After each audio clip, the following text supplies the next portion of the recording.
નમસ્કાર દર્શક મિત્રો, તમે જોઈ રહ્યા છો સાંઈ ગ્રુપ મીડિયા સંચાલિત નવસારી લાઈવ અને ઝટપટ ન્યૂઝ. દિવસભરની ઘટનાઓથી અવગત કરાવતા બુલેટિન ઝટપટમાં જુઓ આજના સમાચાર. રાજકોટમાં બીઆરટીએસ બસ દ્વારા અકસ્માત સર્જવામાં આવ્યો હતો અને તેમાં 3 લોકોના મોત નિપજ્યા હતા, અન્ય લોકોને ઈજા પહોંચી હતી. ત્યારે આ જે ઘટના સર્જાઈ હતી તે સીસીટીવી જે બસની અંદર લાગ્યો હતો તેના ફૂટેજ સામે આવે છે અને તમે આ રજૂ કરી રહ્યા છે. જો આ ફૂટેજ કે કઈ રીતે અકસ્માત સર્જાયો હતો અને લોકોને કેટલી નિર્દયતાથી પોતાની બસ નીચે કચડી દેવામાં આવ્યા હતા. બારડોલી નજીકના ગુનુડસ્વેલ ગામે મહિલાઓ બાળકને ઉઠાવવા માટે આવી હોવાની શંકાના આધારે તેમને ઝડપી પાડવામાં આવી હતી. ગ્રામજનો દ્વારા આ મહિલાઓની અટકાયત કરી પોલીસને બોલાવી પોલીસને સોંપવામાં આવી છે. પોલીસ દ્વારા મહિલાઓનો કબજો મેળવી વધુ કાર્યવાહી હાથ ધરવામાં આવી છે.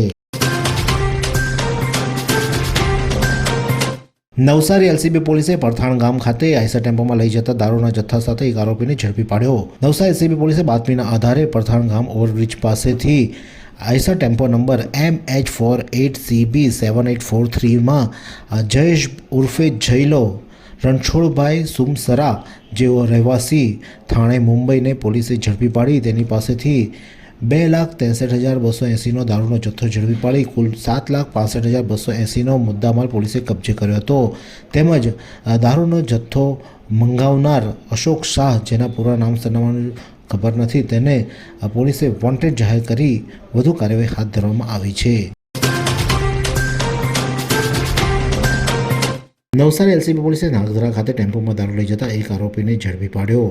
નવસારી એલસીબી પોલીસે નાગધરા વિભાગની સહકારી મંડળી ખાતે ખડસુપાથી સણવલ્લા તરફ જતા માર્ગ પર ટેમ્પો નંબર DD1A9726માં દારૂનો જથ્થો લઈ જતા શિવ બહાદુર હીરાલાલ વિશ્વકર્મા કે જેઓ રહેવાસી છે ઉત્તર પ્રદેશ અમેઠીના, જેને પોલીસે ઝડપી પાડી તેની પાસેથી કુલ્લે 15,16,704નો દારૂ ઝડપી પાડ્યો હતો અને તેમાં ટેમ્પો મળી કુલ 25,28,704નો મુદ્દામાલ પોલીસે કબજે કરી એક આરોપી રમેશભાઈ, જેને દારૂ મંગાવ્યો હતો, તેને વોન્ટેડ જાહેર કરી કાયદેસરની કાર્યવાહી હાથ ધરવામાં આવી છે.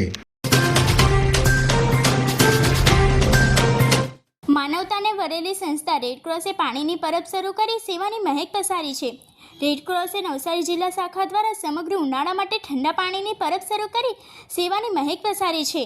ઇન્ડિયન રેડક્રોસ સોસાયટી ગુજરાત રાજ્ય શાખાના સૌજન્યથી ચેરમેન શ્રી અજયભાઈ પટેલની પ્રેરણાથી સમગ્ર ગુજરાતમાં જલધારા પ્રોજેક્ટ થકી ઠંડા પાણીની પરબ શરૂ કરવામાં આવી છે. સખત તાપથી રાહદારીઓ, વિદ્યાર્થીઓ, શ્રમિકો વગેરેને રાહત મળે તે હેતુથી જરૂરિયાતવાળા વિસ્તારોમાં આ સેવા શરૂ કરવામાં આવી છે. જેમાં એક રેડક્રોસ ભવન પાસે, 2 શાંતાદેવી શાક માર્કેટ પાસે ઠંડા મિનરલ પાણીની પરબ શરૂ કરવામાં આવી છે. એવી કઈ હોસ્પિટલ છે જ્યાં કેન્સર માટે સર્જરીની સેવા હોય, કીમોથેરાપીની સારવાર હોય, રેડિયેશનની સારવાર હોય, પીટી સીટી સ્કેન હોય, કેન્સરની પેથોલોજી હોય, મેમોગ્રાફી હોય, એટલે કે બધું જ. હા, બધી જ સારવાર એક જ હોસ્પિટલમાં હોય, તે છે નવસારી નિરાલી કેન્સર હોસ્પિટલ. નવસારી જિલ્લા ભાજપ દ્વારા નવસારીના જૂના થાણા ખાતે આજરોજ નેશનલ હોરાલ્ડ કેસમાં કોંગ્રેસ વિરુદ્ધ ધરણા પ્રદર્શન કરવામાં આવ્યું હતું અને તેઓ દ્વારા સૂત્રોચ્ચાર પણ કરવામાં આવ્યા હતા. આ કાર્યક્રમમાં નવસારી જિલ્લા ભાજપ પ્રમુખ ભુરાલાલ શાહ, નવસારી નગરપાલિકાના માજી પ્રમુખ જગીશ શાહ સહિતના આગેવાનો ખાસ ઉપસ્થિત રહ્યા હતા અને તેઓ દ્વારા સૂત્રોચ્ચાર કરી અને કોંગ્રેસ વિરુદ્ધ ધરણા પ્રદર્શન કરવામાં આવ્યું હતું. ગણદેવીના એંધલ પશુ દવાખાનાથી હાઈવેને જોડતો માર્ગ અત્યંત બિસ્માર થવા પામ્યો છે. એંધલ પશુ દવાખાનાથી નેશનલ હાઈવેને જોડતો માર્ગ અત્યંત ટૂંકો હોવાથી લોકો એનો વ્યાપક પ્રમાણમાં ઉપયોગ કરતા હોય છે. માર્ગ માટે 35 લાખ મંજૂર થયા હતા અને આ માર્ગનું ખાતમુહૂર્ત નવસારીના ધારાસભ્ય 5 મહિના પહેલાં કરી ગયા હતા, પરંતુ હજુ માર્ગ બનાવવા માટેનું મુહૂર્ત ન નીકળ્યું હોય તેવું લાગી રહ્યું છે. એંધલ ખાપરિયા માર્ગ માટે 50 લાખ મંજૂર થયા હતા. હવે ચોમાસું આવવાના 2 મહિના રહ્યા, તેમ છતાં રોડ ન બનતા લોકોમાં ભારે નારાજગી જોવા મળી રહી છે. એનપીએલની 23મી મેચમાં પ્રભાગુજ ઇન્ડિયનનો વિજય થયો. નવસારી લુન્સુગુ મેદાન ખાતે ચાલી રહેલી નવસારી પ્રીમિયર લીગમાં 23મી મેચ પ્રભાગુજ ઇન્ડિયન અને જલાલપુર વોરિયર્સ વચ્ચે રમાઈ હતી, જેમાં જલાલપુર વોરિયર્સને ટોસ જીતી પહેલી બેટિંગ કરવાનો નિર્ણય કર્યો હતો. પ્રથમ બેટિંગ કરતા જલાલપુર વોરિયર્સની ટીમે 18.4 ઓવરમાં 134 રન બનાવી ઓલ આઉટ થઈ ગઈ હતી, જેના જવાબમાં પ્રભાકુંજ 11 પણ 18.4 ઓવરમાં 4 વિકેટ ગુમાવી 136 રન કરીને 6 વિકેટે જીત મેળવી હતી. નવસારીમાં કયા મકાનો તોડવામાં આવનાર છે અને જેને લઈને લોકોમાં કેવો રોષ છે, જાણવા માટે જો નવસારી લાઈવનું ખાસ બુલેટિન નવસારી લાઈવ યુટ્યુબ. વાત કરીએ હવામાનની તો આજે નવસારી જિલ્લાનું મહત્તમ તાપમાન 36°C રહ્યું, જ્યારે લઘુત્તમ તાપમાન 24.1°C નોંધાયું. તો હવામાં ભેજનું પ્રમાણ સવારે 90%, જ્યારે સાંજે 44% રહ્યો હતો. હવાની ગતિ 5.1 કિલોમીટર પ્રતિ કલાક ફરતી રહી હતી. શ્રી શાંતિનાથ દાદાની 17મી સાલગીરી ધ્વજારોહણ નિમિત્તે નવસારીમાં આજરોજ શાંતિનાથ દાદાની સાલગીરી નિમિત્તે સંઘ તરફથી 3 દિવસનો મહોત્સવનું આયોજન કરવામાં આવ્યું હતું. તે દરમિયાન નાના બાળકો 10 વર્ષ સુધીના જેઓ ધ્વજા ડ્રોઈંગ કોમ્પિટિશનનું આયોજન આજરોજ કરવામાં આવ્યું હતું, અને જેમાં મોટી સંખ્યામાં બાળકોએ ભાગ લીધો હતો, અને તેઓ દ્વારા શાંતિનાથ દાદાના સાલગીરી નિમિત્તે ધ્વજાની જે કોમ્પિટિશન હતી તેમાં વિવિધ ડ્રોઈંગ કરીને ધજાઓ બનાવવામાં આવી હતી.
ડાંગ જિલ્લામાં ગરમીનો કહેર યથાવત રહેવા પામ્યો છે. આજરોજ ગરમીને કારણે આહવા અને સુબીર પંથકમાં તાપમાન 43 ડિગ્રી પર પહોંચ્યું હતું.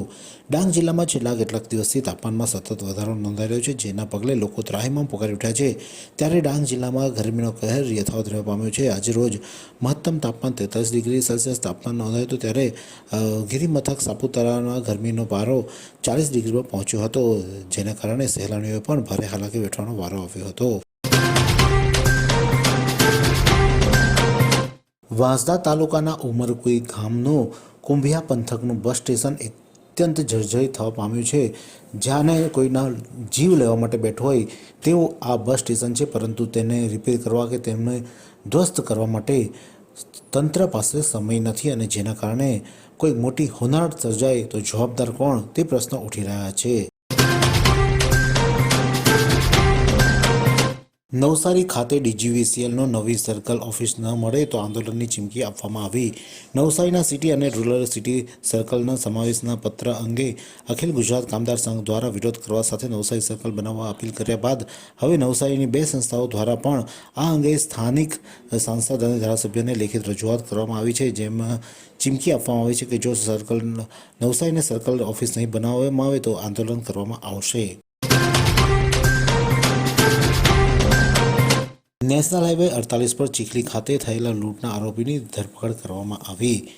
નેશનલ હાઈવે પર લૂંટમાં સંડોવાયેલા મૂળ મધ્યપ્રદેશના અને છેલ્લા 18 વર્ષથી નાસ્તા ફરતા 2 લૂંટારુઓ ભરૂચ ખાતેથી ઝડપાઈ ગયા હતા. નેશનલ હાઈવે 48 પર ચીખલી નજીક લગભગ 2 દાયકા પહેલાં થયેલા લૂંટના સંડોવાયેલા આરોપીઓ 18 વર્ષથી નાસ્તા ફરતા હતા. આ બંને આરોપીઓને ભરૂચ ખાતે હોવાની મળેલી બાતમીના આધારે નવસારી એલસીબી પોલીસે ભરૂચ એલસીબી ખાતે જઈ તેઓ સંયુક્ત ઓપરેશન હાથ ધરીને લૂંટારોને ભરૂચ ખાતેથી ઝડપી લીધા હતા.